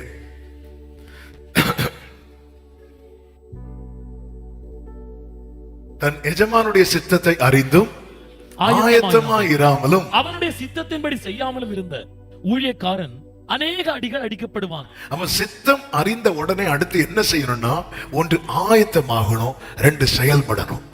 ஆயத்தமாகி செயல்படும். அப்படி செய்யலைன்னா அடிகள் அடிக்கப்படுவான்னு சொல்லப்பட்டிருக்கு. அப்ப உடனே நமக்கு மைண்ட் அப்படியே குறுக்கால ஓடும், இதுக்குதான் சித்தமே அறியாம இருக்கிறது அப்படின்னு. அடுத்த வசனத்தை வாசிக்க. அறியாதவனா இருந்து அடிகளுக்கு ஏதுவானவர்களை செய்தவனோ சில அடிகள் அடிக்கப்படும். அடி கன்ஃபார்ம். ஹல்லேலூயா. அப்ப இந்த இடத்துல இன்னும் நமக்கு புத்தி போகும். என்ன தெரியுமா, அந்த மிஸ் கிளாஸ் எடுக்க வந்தா பிரச்சனை இல்லை, அவங்க ஒரு அடியோட விட்டுருவாங்க. ஆனா இவர் வந்தா எங்க அடிப்பாருன்னே தெரியாது. இப்ப அடியில கூட நம்ம கணக்கு பார்க்க ஆரம்பிச்சிட்டோம். நல்லா புரிஞ்சுக்கோங்க, அடிகள் என்பது இருக்கிறது, அது ரெண்டாவது மேட்ரு. ஆனா லெக்க அடைய முடியலன்னா, சென்னையில இருந்து நாகர்கோவிலுக்கு வருவாங்க லீவ் டைம், நாகர்கோவில இருந்து சென்னைக்கு போவாங்க, டிக்கெட் எடுத்தாச்சு, எல்லாம் ரைட். ஆமே, அதுவும் இந்த பஸ்ல எல்லாம் டிராவல் பண்ணும்போது வண்டி ஸ்டார்ட் ஆகிறதுக்கு முன்னாடியே சிலர் போய் டிரைவர்கிட்ட கேட்பாங்க, இது எப்போ போய் சேரும். டிரைவர்ஸுக்கு கேட்க பிடிக்காத ஒரு வார்த்தை என்ன தெரியுமா? இது ஒரு வாட்டி சென்னையில இருக்கும்போது தான் ஏறி உட்காந்துட்டு, எனக்கு ஃப்ரெண்டு சீட்ல இருக்கிறவர், அவர் வரதே லேட்டா டிரைவர் வெயிட் பண்ணி நிக்கிறாரு, அவருக்கு டைமுக்கு போகணும். நேரா ஏறி வேக வச்சார், போனார். Sir good evening. Good evening. வண்டி எப்போ போய் சேரும்? உடனே இவர் போய் சேரும், சீக்கிரம் வெயிட் பண்ணுங்க. வண்டி கிளம்புறதுக்கு முன்னாடியே போறதுலயே. ஏன்னா என்னதான் லக்கேஜ் இருக்கட்டும், டிக்கெட் இருக்கட்டும், எல்லாம் இருக்கட்டும், வண்டி ரீச் ஆனதான் சேர்ந்தாதான் இந்த டிக்கெட் எடுத்தது, லக்கேஜ் எல்லாத்துக்கும் ஒரு வேல்யூ இருக்கும். வண்டி ஏதாவது பிரேக் டவுன் ஆச்சு, ஏதாவது ஆச்சுன்னா முடிஞ்சு. நம்ம எல்லாம் ரட்சிப்பு இருக்கு, அபிஷேகம் எல்லாமே இருக்குங்க. ஆனா ஓட்டத்தை ஓடி முடிச்சாதானங்க பந்தய பொருளை அடைய முடியும். ஆண்டவர், நீங்க ஆண்டவர் அவனுக்கு கொடுக்கவே இல்லை. அவர் சொல்றாரு, வரவே இல்லை, நான் ஓடி முடிக்கணும். அதான் ஆகாதவனாய் ஓடிடக்கூடாது, நான் அதை அடையாம போயிடக்கூடாது, அடையும் படிக்க. அப்ப சித்தம் அறிந்து ஆயத்தமாகி செயல்படும். இஸ்ரவேலுக்கு முதல் ராஜாவாக தெரிந்தெடுக்கப்பட்டவன் யார் தெரியுமா? சவுல். சவுல் மேல கர்த்தர் அழைப்பை வைத்திருக்கிறார், அபிஷேகம் வைத்திருக்கிறார். இப்பொழுது கர்த்தர் சாமுவேலை கொண்டு சவுலோடு பேசுகிறார். 1 சாமுவேல் 15வது அதிகாரத்துல என்ன சொல்லுகிறார் என்றால், அதனுடைய 2வது வசனத்தை பாருங்கள். சேனையின் கர்த்தர் சொல்லுகிறது என்னவென்றால், இஸ்ரவேல் எகிப்திலிருந்து வந்தபோது அமலேக் அவர்களுக்கு வழிமறித்த செய்தி. நல்லா கவனிக்கணும். இஸ்ரவேல் எகிப்திலிருந்து வந்தபோது அமலேக்கு அவர்களுக்கு வழிமறைத்த செய்கைகளை மனதில். இந்த சம்பவம் நடந்து எத்தனை வருஷம் ஆச்சு தெரியுமா? 400 வருஷம் ஆச்சு. யாத்திராகம் 17வது அதிகாரத்தில் நடந்த சம்பவம் இது. அப்போ சவுலும் கிடையாது, சவுலுக்கு அப்பாவும் கிடையாது, சவுலுக்கு அப்பாவும் கிடையாது. என்னைக்கும் நடந்த மேட்டர் அவர் மனசுல வச்சிருக்கிறார். நல்ல கவனமா கேளுங்க. அவர் மனசுல வச்சு பல 100 ஆண்டுகளா மனசுல வச்ச ஒரு காரியத்தை இப்ப யார் மேல வைக்கிறார் தெரியுமா? சவுல் மேல வைக்கிறார். நம்ம மேல வைக்கப்படுகிற திட்டம் என்பது எத்தனையோ ஆண்டுகளாக தேவன் தம்முடைய இருதயத்திலே சுமந்த திட்டம். ஆமே, ஏதோ திடீர்னு உனக்கு இது அப்படி தருகிற தாளந்து அல்ல. தாளந்து வேற, திட்டம் வேற. திட்டம் என்பது ஏற்கனவே அவர் மனதில் சுமக்கிறார். என்னை குறித்த தேவ அழைப்பு, என்னை குறித்த தரிசனம் எத்தனை 100 ஆண்டுகளாய் மனதில். இதுக்கு முன்னாடி எத்தனை பேர் வந்து போனாங்க, அவங்க மேல வைக்காம ஒருவன் மேல தைலத்தை ஊத்தி முத்தமிட்டு கொடுக்கிறார். இங்க பாருப்பா, என் மனசுல உள்ள காரியத்தை என் மனசுல ஒரு நெடுநாளா வச்சிருந்த ஒரு காரியம் உண்டு, அதை நீதான் செய்யணும். அமலேக்கு எல்லாவற்றையும் நீ சங்கரிக்க வேண்டும் என்று சொல்லி 400 ஆண்டுகளாக மனதில் வைத்திருந்த காரியத்தை தம்மால் அழைக்கப்பட்டவன் மேல கர்த்தர் வைக்கிறார். சித்தத்தை உள்வாங்கியாச்சு, நிறைவேற்றணும். அமலேக்கை சார்ந்த எல்லாவற்றையும் அழிக்க வேண்டும். இப்பொழுது என்ன பண்ணுகிறான்? சவுல் போகிறான். சவுலுடைய ஆரம்பம் ரொம்ப அருமையான ஆரம்பம். எப்படிப்பட்ட ஆரம்பம் என்றால், சவுல் 6வது வசனத்தை பாருங்கள்.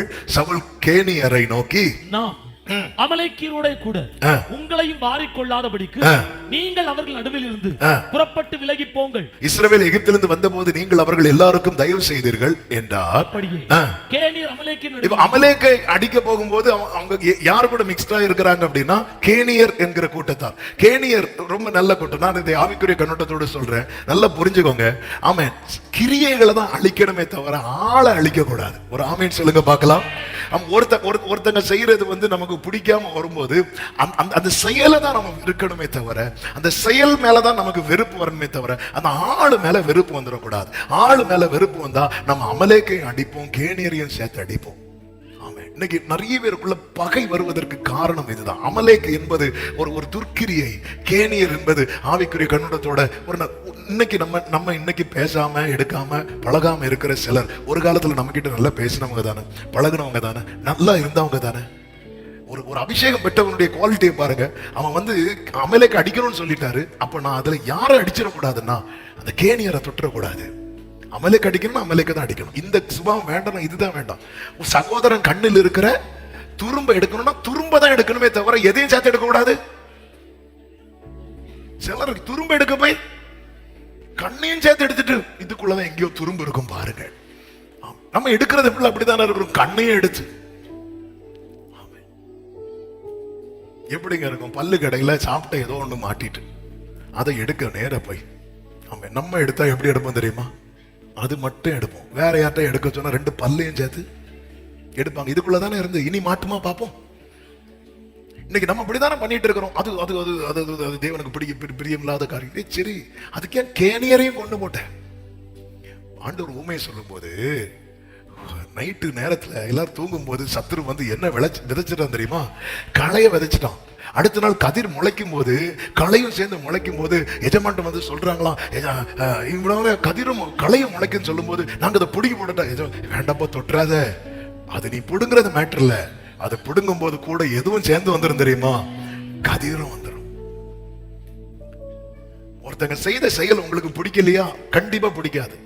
நம்ம அந்த நபர் மேல பகையை வளர்த்துடக்கூடாது, அந்த செயல் மேல. அப்படின்னு அந்த செயலை அழிக்க முடியும் நம்மளால.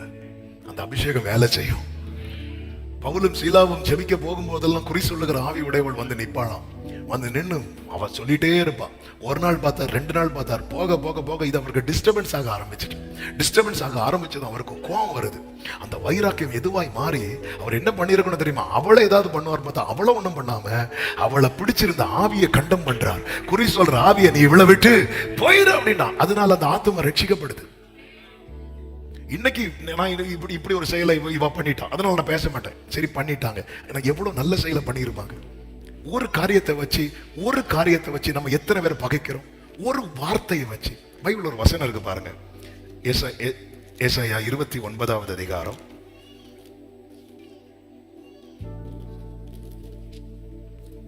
அதனுடைய 21வது வசனத்தை வாசிங்க. ஒரு வார்த்தை நிமித்தம் மனுஷனை குற்றப்படுத்தி, இந்த வேடகம் ஒரு வார்த்தை நிமித்தம் மனுஷனை குற்றப்படுத்துறவங்க சங்கரிக்கப்படுவார்கள். பைபிள் இருக்கு. நான் டைம் இல்லாதனால ஒரே லைன். ஒரு வார்த்தை தெரியாம சொல்லிட்டாங்க, கோபத்துல சொல்லிட்டாங்க, ஏதோ ஒன்று சொல்லிட்டாங்க. அந்த ஒரு வார்த்தையை வச்சு நம்ம அவங்கள வாழ்க்கை, இவன் இப்படி பேசிட்டான், அப்படி சொல்ல ஒரு ஆளை நம்ம இல்லாம ஆக்கணும்னு நம்ம மனசு நினைக்கிறோம் தெரியுமா? பகைக்கிறோம் தெரியுமா? சகோதரனை பகைக்கிறவன் இளைப்பாறுங்களா? சகோதரனை கொலைபாதகன். சகோதரனை பகைக்கிறவன் மனுஷன் கொலைபாதகனா இருக்கிறான். நீங்க இருக்கிற பார்த்தா அப்படிதான். ஒரு பைபிள்ல தெளிவா இருக்கு. நீ இந்த ஒரு வார்த்தையை வச்சு ஜட்ஜ் பண்ணாத, அப்படின்னா நீ அவுட் ஆயிருவ. ஒரு வார்த்தையை வச்சு, ஒரு வார்த்தை சொல்லிட்டாங்க, இப்படி பேசிட்டாங்க. ஆனாலும் நீங்க சில பாருங்க, சில கோபத்துல புருஷன் பேசுற வார்த்தையை மனை வச்சு பேர பிள்ளைக்கு கல்யாணம் நடந்தாங்க. எல்லாம் கரெக்டு தான். ஆனால் நீங்க அண்ணா இப்படி பேசுற பல்லே கிடையாது, எல்லாம் போச்சு. அப்படி நீங்க பேசியிருக்க கூடாது. வேற எப்படி பேசியிருக்கணும்? ஒரு வார்த்தையை வச்சு இன்னைக்கு குற்றப்படுத்திட்டு இருக்கோம். வரும்போது நமக்கு வேதனை வரும், வலி வரும். அப்படி குற்றப்படுத்தி இருப்பாருன்னா இயேசு வேதனை திரும்பி வந்து பார்த்திருக்க மாட்டாரு. ஆமே, சில கோபத்துல பேசுறாங்க, எடுத்துறாங்க. ஒரு வார்த்தையை வச்சு பகையை சுமந்துட்டு இருக்கிறோமா? ஆமே, நம்ம பிரயாசப்பட்டதெல்லாம் வீணாய் போயிடும். ஆவியில் ஆரம்பித்து எப்படி முடிவு தெரியுமா? மாம்சத்துல முடியும். அவங்க இப்படி பேசிட்டாங்க, இவங்க இப்படி சொல்லிட்டாங்க, அது என் மனசை விட்டு போகவே போக மாட்டேங்குது. இந்த மனசை விட்டு போனாதான் நம்ம பிரகாசிக்க முடியும். என் ஜனத்தினுடைய அடிக்காயத்தை குணமாக்கும் நாளில் சூரியனுடைய வெளிச்சம் எப்படி இருக்கும் தெரியுமா? 7 பகல் வெளிச்சமா இருக்குமா. இன்னைக்கு நிறைய பேருக்கு ஷைன் பண்ண முடியல. அவங்க என்ன இப்படி சொல்லிட்டாங்க, இவங்க என்ன இப்படி பார்த்துட்டாங்களே, என்ன இப்படி பேசிட்டாங்களே, என்ன இப்படி. அந்த ஒரு வார்த்தையை வச்சு வாழ்க்கை ஃபுல்லா ஓட்டிட்டு இருக்கிறோம். இந்த சவுல பாருங்க, கேணியரை அப்புறப்படுத்திட்டு அமலேக்கு அடிக்க ஆரம்பிக்கிறான். நேரம் போகிறது, நீங்க வீட்டுல போய் இதை வாசிங்க. அடிக்க ஆரம்பிக்க சவுலின் கை ஓங்க ஆரம்பிக்குது. ஓங்க ஆரம்பிச்சதும் அதுவரை நல்லா போயிட்டு இருந்த சவுல் கொஞ்சம் ரூட்டை மாத்தி பார்க்க ஆரம்பிக்கிறான். எப்படின்னா, எதுக்கு எல்லாத்தையும் அழிக்கணும்? முதல் தரம் 2ஆம் தரமானதெல்லாம் நம்ம எடுத்துருவோம். எது வேண்டாமோ அதை மட்டும் அடிச்சிருவோம் சொல்லிட்டு தேவ சித்தத்துல நல்லா ஆரம்பிச்சு போயிட்டு இருந்தவன் டப்புன்னு அப்படியே ட்ராக்க வந்து சடனா சேஞ்ச் பண்றான். இது யாருக்கு வலியை கொடுத்துட்டு தெரியுமா? ஆண்டவருக்கு ஏன் வலியை கொடுத்து தெரியுமா? 400 வருஷம் மனசுல வச்சிருந்த ஒரு காரியம். அவர் இத்தனை வருஷம் மனசுல சுமந்த காரியத்தை எதுக்கும் உதவாத எனக்கு என்ன கேள்வின்னு, ஆண்டவர் ஒரு தூதன் அனுப்பி கதையை முடிக்கிறதுக்கு தானே உண்டு. ஒரு தூதன் அனுப்பி, எசேக்கியா நாட்கள்ல ஒரு தூதன் விசிட் பண்ண போது சனகரிப்பை சேர்ந்த எத்தனை பேர் அவுட் ஆனாங்க தெரியுமா? 1,85,000 பேர். அப்போ தேவன் தம்முடைய திட்டத்தை தூதர்களை வைத்து செய்ய விரும்பாமல் அவருடைய சாயலால் ரட்சிக்கப்பட்டு அவரால் தெரிந்தெடுக்கப்பட்டவனை வைத்து செய்ய விரும்புகிறார். கரங்களை உயர்த்தி ஆமென் சொல்லுங்க பார்க்கலாம். எவ்வளவு பெரிய பாக்கியம் இது! அவன் நல்லா ஆரம்பிச்சவன் என்ன பண்றான்? ட்ராக் மாற ஆரம்பிக்கிறான். ஆண்டவருக்கு வலி தாங்க முடியல. சாமுவேல்ட்ட சொல்றார், சவுல ராஜாவாக்குனது எனக்கு மனஸ்தாபமா இருக்கிறது. இந்த காரியத்தை செய்யறதுக்கு நான் இவனை தெரிந்தெடுத்தேன் பாரு அப்படிங்கிற ஒரு வலிய சவுல் கொடுத்துட்டான். நம்ம லைஃப்ல எத்தனையோ முறை அவர் கையில ஆணி அடிச்சிட்டோம், எத்தனையோ முறை அவர் தலையில உள்ள வச்சிட்டோம். தயவு செய்து இந்த வலியை மட்டும் நம்ம கொடுத்துடவே கூடாது. இதனுடைய விளைவு என்ன தெரியுமா?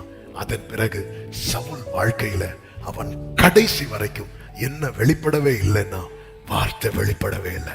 ஒருத்தன் வாழ்க்கையில வார்த்தை வெளிப்படலைனாலே அவன் வாழ்க்கை ஒழுங்கின்மையை நோக்கி போக ஆரம்பிச்சிடும், இருளை நோக்கி போக ஆரம்பிச்சிடும், வெறுமையை நோக்கி போக ஆரம்பிச்சிடும். அவனுடைய முடிவு எப்படி இருக்கும் தெரியுமா? அபிஷேகம் பண்ணப்பட்டவனாய் ஆரம்பிச்சவன் அவன் மரணத்தை குறித்து தாவீது எப்படி பாடினான் தெரியுமா? அபிஷேகம் இல்லாதவனை போல. 2 சாமுவேல் 1வது அதிகாரத்துல அந்த வசனத்தை எடுத்தீங்கன்னா வாசிக்கிறீங்களா? 1வது அதிகாரத்துல ஆமே தாவீது பாடின புலம்பலை அதனுடைய 19வது வசனம் 21வது வசனத்தை வாசிங்க. கில்போவா மலைகளே, உங்கள் மேல் பனியும் மழையும் பெய்யாமலும். சவுலுடைய முடிவை குறித்து தாவீது பாடினது. காணிக்கைக்கு ஏற்ற பலன் தரும் வயல்கள் இராமலும் போவதாக. அங்கே பராக்கிரமசாலிகளுடைய கேடகம். அடுத்த வார்த்தையை பாருங்கள். சவுல் தைலத்தால் அபிஷேகம் பண்ணப்படாதவன் போல அவர் கேடகமும் அவமதிக்கப்பட்டது. அவனுடைய ஆரம்பம் எப்படி இருந்துச்சு தெரியுமா? அபிஷேகம் பண்ணப்பட்டவன். அவனுடைய முடிவு எப்படி இருந்தது தெரியுமா? இவன் அபிஷேகமே பண்ணப்படல, ரட்சிக்கப்பட்டவன் என்கிறவனுடைய ஆரம்பம் ரட்சிக்க பண்ணப்படாதவனை போல முடியுமானால் தேவ சித்தம் செய்வதில் விளையாடவே கூடாது.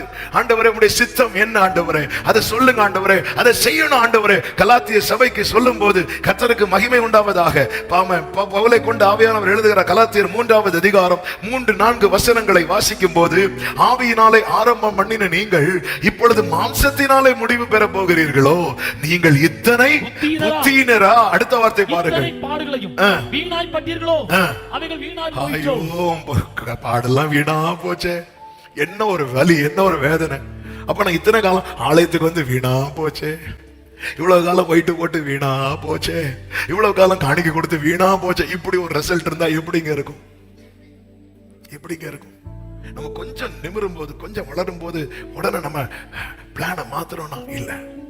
ஆண்டவர் என்ன சொல்ல? ஆண்டவர் நோன்னா நோ, ஆண்டவர் எஸ் தான், எஸ். இப்படி நம்ம டிராவல் பண்ண ஆரம்பிச்சிட்டோம்னா நம்முடைய ஓட்டம் ஜெயத்தை நோக்கி போயிட்டே இருக்கும். நம்முடைய ஆரம்பம் அற்பமானாலும் நம்முடைய முடிவு சம்பூரணமாய் இருக்கும். சத்தமா ஒரு ஆமேன் சொல்லுங்க பார்க்கலாம். கர்த்தருக்கு மகிமை உண்டாவதாக. மூன்றாவதாக, அழைப்பின் மேன்மையை விட்டு விலகாதிருங்கள். அழைப்பு ஒவ்வொருவருக்கும் ஒரு மேன்மையை வைத்திருக்கிறார். கவனிக்கிறீங்களா எல்லாரும்? நம்ம எல்லாருக்குமே, அதாவது எனக்கு செய்ய முடிந்த சில காரியத்தை உங்களுக்கு செய்ய முடியாது, அதே போல உங்களுக்கு செய்ய முடிந்த பல காரியத்தை எனக்கு செய்ய முடியாது. நம்முடைய அவயவங்கள் ஒவ்வொன்றுக்கும் ஒவ்வொரு பிரயோஜனம் இருக்கிறது. இல்ல பிரதர், எனக்கு இந்த அவயவங்கள் சும்மாவே இருக்குன்னா சொல்லுங்க, நீங்க இப்போ மீட்டிங் முடிஞ்சு கட் பண்ணி விட்டுறலாம். எல்லா அவயவமும் நமக்கு தேவை. எல்லா அவயவமும் ஒவ்வொன்றும் பாருங்க, ஒவ்வொன்றும் இல்லாம வரும்போது அதுக்கு வலி இருக்கு தெரியுமா? ஒரு சின்ன ஒவ்வொரு அவயவமும் நமக்கு பிரயோஜனமா இருக்கிறது. ஒவ்வொரு அவயமும் நமக்கு பிரயோஜனமா இருக்கு. அதே போல தேவனால் அழைக்கப்பட்ட ஒவ்வொரு, உங்களுக்கு 90 வயசா இருக்கலாம், 100 வயசா இருக்கலாம், 1000 வயசா இருக்கலாம். ஆமா, எவ்வளவு இருக்கட்டும், கர்த்தர் உங்களை இந்த உலகத்துல ஜீவனோடு வச்சிருக்கிறாரா? ஒரு பிரயோஜனத்துக்காகவே வைத்திருக்கிறார். உங்களுக்குன்னு ஒரு மேன்மையை கர்த்தர் கொடுத்திருக்கிறார், உங்களுக்குன்னு ஒரு மகிமையை கர்த்தர் கொடுத்திருக்கிறார். அதை கெடுத்துடவே கூடாது. அழைப்பின் மேன்மையை விட்டு விலக கூடாது. வேதத்தில் அழகான ஒரு சம்பவம் சொல்லப்பட்டிருக்கிறதை பார்க்க முடியும். விருட்சங்கள் எல்லாம் சேர்ந்து என்ன பண்ணிச்சான்? நியாயாதிபதிகள் 9வது அதிகாரம் 8 முதல் நீங்க பாத்தீங்கன்னா, விருட்சங்கள் எல்லாம் சேர்ந்து தங்களுக்கு ஒரு ராஜாவை அபிஷேகம் பண்ண வேண்டும் என்பதற்காக அது எங்க போச்சுதான்? ஒலிவ மரத்துக்கு கிட்ட போச்சு. அந்த ராஜாவாகிறது லேசான காரியமா? ஒலிவ மரத்தை பார்த்து சொல்லிச்சுதான், நீ எங்களுக்கு ராஜாவா இரு அப்படின்னு சொல்லிச்சு. உடனே ஒலிவ மரம் என்ன சொல்லிச்சு தெரியுமா? தேவர்களும் மனுஷரும் புகழுகிற என்னில் உள்ள என் கொழுமையை நான் விட்டு மரங்களை அரசாள போவேனோ. ராஜாவாகிறது நல்ல காரியம் தான்ப்பா, ஆனா என்ன ஒரு பர்பஸுக்காக ஆண்டவர் வச்சிருக்கிறார். எனக்குன்னு ஒரு கொழுமையை கர்த்தர் கொடுத்திருக்கிறார். அதை விட்டுட்டு இந்த பதவி எனக்கு தேவையில்லை. பர்பஸ், நான் இதுக்காகவே ஜனிப்பிக்கப்பட்டேன், இதுக்காகவே உருவாக்கப்பட்டேன். அதனால ராஜா எல்லாம் கரெக்ட் தான், ஆனா என் கொழுமையை விட்டுட்டு எனக்கு எந்த பதவி தந்தாலும் எனக்கு அது வேண்டாம். உடனே விருட்சங்கள்லாம் எங்க போச்சுதான்? அத்தி மரத்துக்கிட்ட போச்சுதான். அத்தி மரத்தை பார்த்து சொல்லிச்சுதான், நீ எங்களுக்கு ராஜாவா இருன்னு. உடனே அத்தி மரம் சொல்லிச்சுதான், இங்க பாரு தேவ, நான் என் மதுரத்தையும் என் நற்கனியையும் விட்டு மரங்களை அரசாள போவேனோ. பதவி நல்ல பதவிதான், ஆனா எனக்குன்னு ஒரு மேன்மை இருக்கிறது. என்ன? மதுரம், நற்கனி.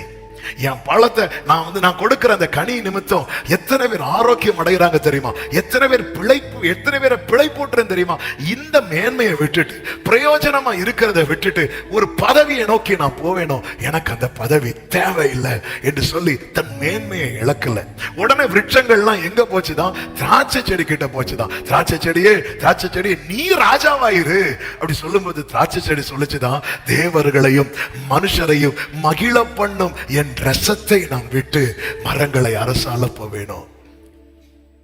திராட்சை செடி ஒலிவ மரத்தை கூட கம்பேர் பண்ணும் போது பாக்குறதுக்கு, இது ஒலிவ மரம் சாஞ்சி விழுந்துனா திராட்சை செடி முடிஞ்சது. ஆனா திராட்சை செடி பாருங்க, திராட்சை செடி எப்படி நினைச்சிருக்கலாம்? நான் மட்டும் ராஜாவானேன்னா அவ்வளவு ஒலி மரத்தையும் இல்ல, எனக்குன்னு ஒரு மேன்மை இருக்கிறது. எனக்குன்னு ஒரு மேன்மை இருக்கிறது. ஒவ்வொன்றுக்கும் ஒவ்வொரு பிரயோஜனம் இருக்கிறதுங்க.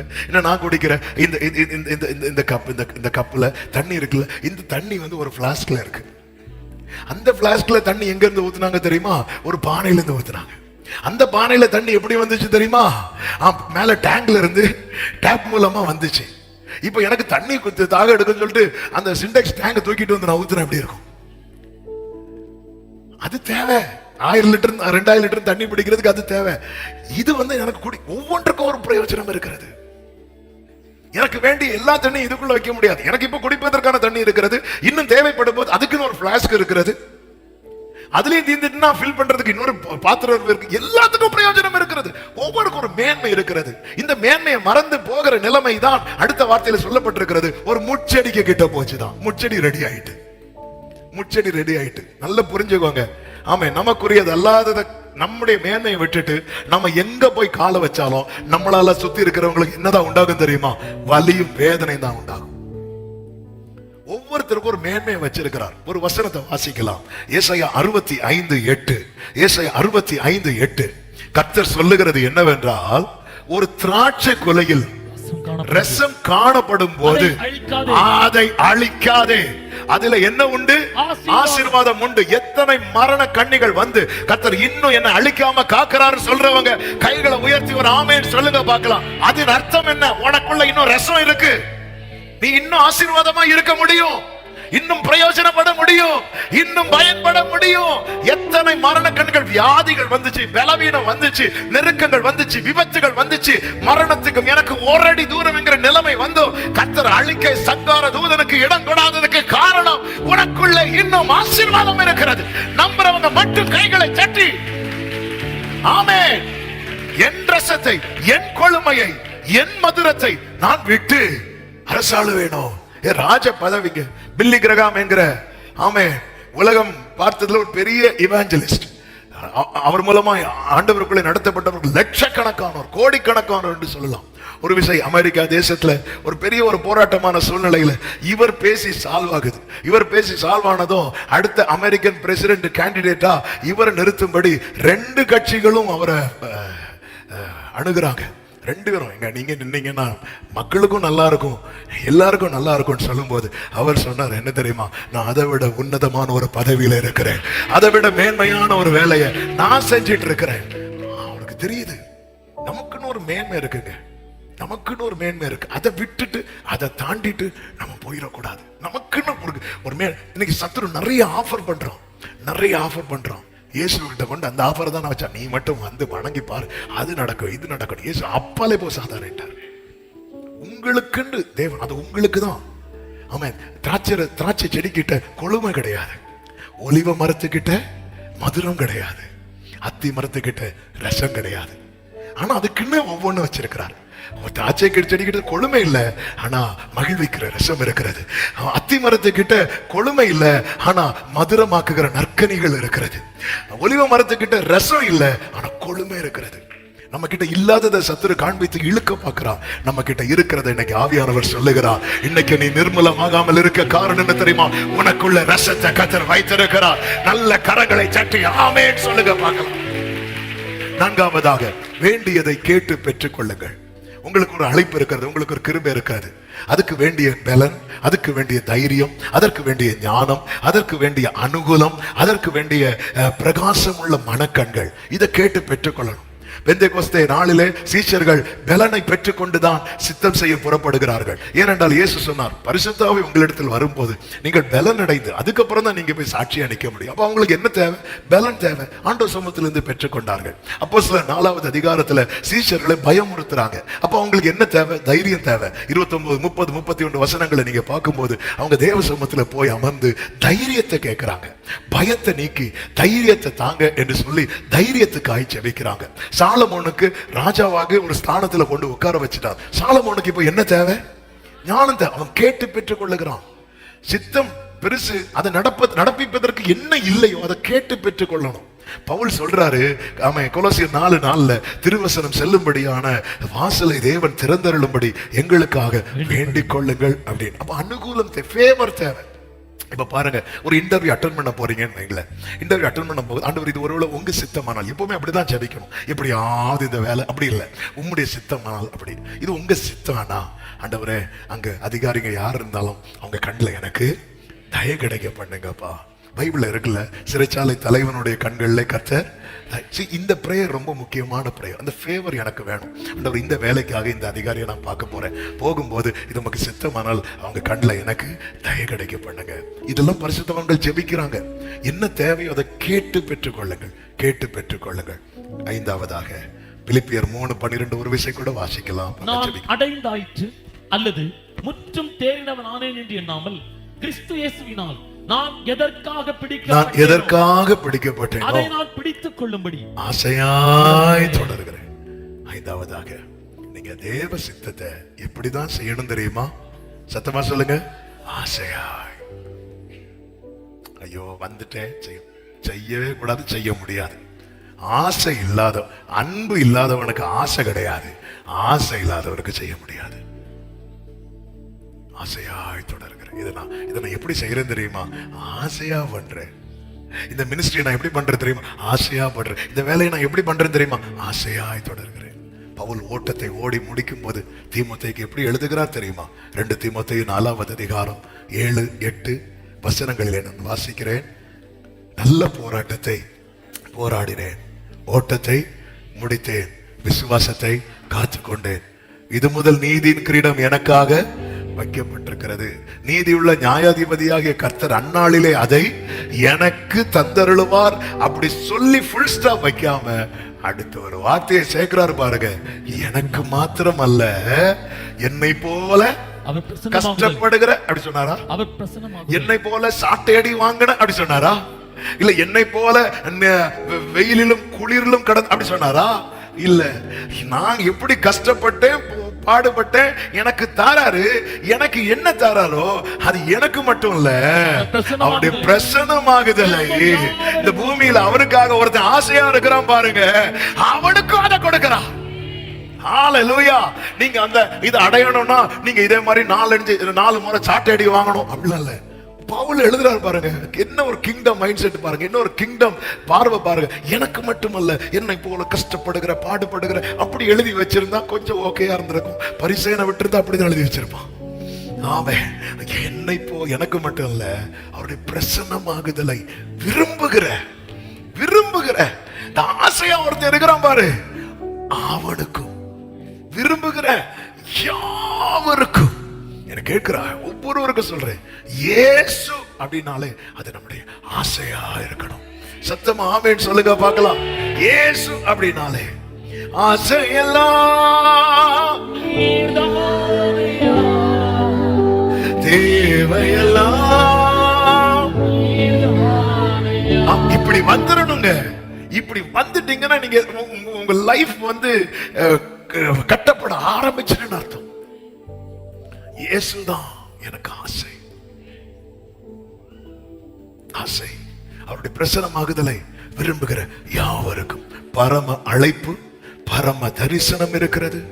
ஆமென். இதை நிறைவேறும் போது ஆமென் 2 கொரிந்தியர் 5:2 சொல்லப்பட்டிருக்கிறது, ஏனெனில் இந்த கூடாரத்தில் நாம் தவித்து நம்முடைய பரம வாசஸ்தலத்தை, இதான் மகிமை, இதான் க்ளோரி, நாம் மிகவும் வாஞ்சியா இருக்கிறோம். ஒருத்தங்க வாழ்க்கையில கர்த்தருடைய சித்தம் வந்து நிறைவேறும் போது அவன் எதுக்கு ரெடியா இருப்பான் தெரியுமா? நல்ல எக்ஸாம் எழுதினவங்க எதுக்கு ரெடியா இருப்பாங்க தெரியுமா? நல்ல எக்ஸாம் எழுதாதவங்க என்ன ஜெபம் இருக்கு தெரியுமா? ஆண்டவரே தள்ளி போட்டு ஆண்டவரே, என் பேப்பர் எங்க இருக்கும் அங்க தீ பிடிப்பதாக அக்கினி இறங்கட்டும் ஆண்டவரே. ஆமே, ஏன்னா நான் நல்லா எழுதல நல்ல எக்ஸாம் எழுதினவங்க. ஆமே, ஹல்லேலூயா ஜீசஸ். எப்படி தெரியுமா அவங்களுக்கு? ஐயோ, ரிசல்ட் என்னைக்கு வரும்னு தெரியல, வீட்டிலே வந்து செக் பண்ணி பார்த்தாச்சு, ஃபுல் மார்க். அவங்க ரெடியா இருப்பாங்க.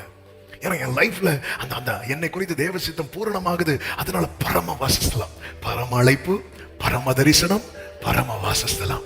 பரம அழைப்பு யார் மேல இருக்குதோ, எல்லாம் ரட்சிக்கப்பட்ட ஒவ்வொருவர் மேலும் பரம அழைப்பு இருக்கு. அவங்களுக்கு பரம தரிசனம் உண்டு. அது நிறைவேறினா கிடைக்க போகிற பந்தய பொருள் என்ன தெரியுமா? மகிமை. சத்தமா ஆமென் சொல்லலாமா? அதனால நல்ல போராட்டத்தை போராடி எந்த நோட்டம் ஜெயத்துடன் எழுப்பிக்கலாம் அந்த நாடு. எஸ், இந்த நம்பிக்கை அவன் நமக்கு தந்திருக்கிறார். ஆமே, எனக்கு கேட்கிற அன்பு சகோதரா சகோதரி, இந்த பூமியில நம்ம எதை இழந்தாலும் அது மேன்மை இழந்துடக்கூடாது. ஆண்டவராக இயேசு கிறிஸ்து தந்த வாணிகளை ஒன்று என்ன தெரியுமா? அழைக்கப்பட்டவர்கள் அநேகர், தெரிந்து கொள்ளப்பட்டவர்களோ சிலர். அந்த சிலர்ல நாம இருக்கணும், அந்த கூட்டத்துல நாம இருக்கணும். அதுக்கு என்ன செய்யணும் தெரியுமா? ஆசை விட்டுறவே கூடாது. இஸ்ரவேல் ஜனங்கள் ஆரம்பத்துல மன்னா அவங்களுக்கு ஆசையா இருந்துச்சு. அந்த ஆசை அப்படியே தோசையா மாறிச்சு. போக போக போக போக போக இந்த மன்னா எங்க மனசுக்கு வெறுப்பாயிட்டுனாங்க. அதோட முடிஞ்சு மனாந்திரத்திலே அழிஞ்சிட்டாங்க. லெக்கை அடைய முடியல. எனக்கு இயேசுவோட பிரசன்னமாகுதலை விரும்புகிற யாவருக்கும் பவுல் சொல்றாரு, இங்க பாருப்பா, நான் இவ்வளவு கஷ்டப்படுறேன், எவ்வளவு கஷ்டப்பட்டேன் தெரியுமா? எனக்கு என்ன ரிவார்டோ, அவர் மேல ஆசையா இருக்கிறவனுக்கு அதே ரிவார்டு அவர் கொடுக்க விரும்புறார். எவ்வளவு நல்ல தேவன். நல்ல கையை தட்டி அப்பாக்கு மகிமை ஆமென் சொல்லுங்க பார்க்கலாம். அவ்வளவு கஷ்டங்கள் அவங்க சொல்றாங்க, எங்களுக்கு மட்டும் இல்ல, அவருடைய பிரசன்னமாகுதலை விரும்புகிறேன். 2 கரங்களை முடிந்தால் பாடத்துக்கு நேரம். கிருபை மிரக்கம் நிறைந்த நல்ல தகப்பனே நன்றி. உங்க சமூகத்தில் எங்களை கிருபையாய் கொண்டு வந்து பாடத்துக்கு ஆராதிக்க ஜெபிக்க வைத்து எங்களோடு பேசுறீர். ஆண்டவரே, உங்களுடைய இருதயத்தை எங்களுக்கு திறக்க, உங்க மனதில் இருக்கிறதை எங்கள் மத்தியில வெளிப்படுத்த நீர் பிரியமா இருக்கிறீர். பவுலை போல நாங்களும் மாம்சத்தோடு இரத்தத்தோடு யோசனை பண்ணாமல் உங்க பாதத்தில் அமர்ந்து உங்களுடைய சத்தம் கேட்டு சித்தம் செய்ய எங்களை அர்ப்பணிக்கிறோம். எங்களுக்கு அப்படியே கிருபை செய்து உதவி செய்வீராக, நீர் வழி நடத்துவீராக. ஆண்டவரே, நீர் நியமித்த பாதையில தான் நடக்கிறோம் என்கிற நிச்சயம் எங்களுக்கு உண்டாவதாக. ஒவ்வொரு நாளும் ஆசையாய் தொடர எங்களுக்கு கிருபை செய்வீராக.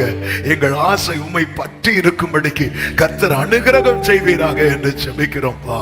ஆண்டவரே, எப்பொழுதும் உம்முடைய பிரசன்னமாகுதலை விரும்புகிறவர்களாய், அந்த எதிர்பார்ப்பு ஏக்கம் கொஞ்சமும் குறையாதவர்களாய் ஆண்டவரே காணப்பட எங்களுக்கு கிருபை செய்யும். அந்த பந்தய பொருளை ஒருவர் கூட இழந்துடக்கூடாது. இன்னைக்கு ஒருவேளை ஃபர்ஸ்ட் டைமா கூட இந்த சர்ச்சுக்கு வந்திருக்கலாம், யாரா இருக்கலாம், ஃபர்ஸ்ட் டைமா இந்த செய்தியை கேட்கிறவங்களா இருக்கலாம். ஆண்டவரே, இந்த பந்தய பொருளை ஒருவர் கூட இழந்துடக்கூடாது.